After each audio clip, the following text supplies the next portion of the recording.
Don't all modern games draw only what the player character needs to see? Well, I mean, it depends, but for the most part, yes. The major thing to remember is that different games handle it in different ways, often, based on their engine. Like, even old school Doom did that. And the way that it did it is it would, draw lines from the player character until it hit, a wall or something in the map data, and then it would draw that thing. Pokemon Scarlet and Violet does something similar, except what it's doing is it essentially breaks the world up into chunks, and the further the chunk is away from the character, the less detail that chunk is rendered in. So environments that are very close to the character get rendered in very high detail, but environments that are very far away from the character get rendered in very low detail. Their frame rate is even reduced. And that is specifically so that you can get the feeling of, seeing a Pokemon out in the far distance and tracking it down. Like, if you're hunting down, I don't know, say an Onix, right?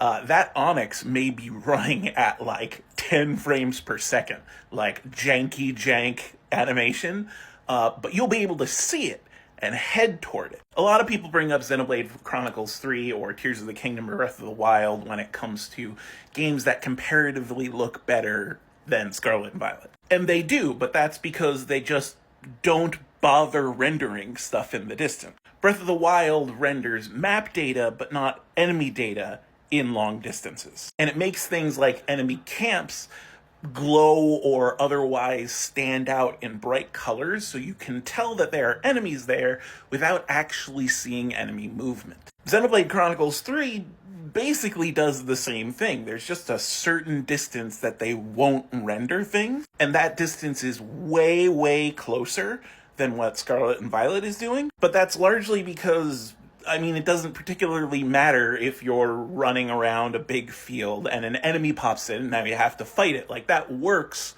for Xenoblade Chronicles 3's gameplay loop. Now, Game Freak could have done that with Scarlet and Violet, but they didn't. They thought that it was worth the game running pretty shitty so that they could sell the fantasy of tracking a Pokemon all the way across the map. And that's kind of my point, a couple years ago when I was talking about all these videos. This isn't really a matter of, Game Freak was just being lazy.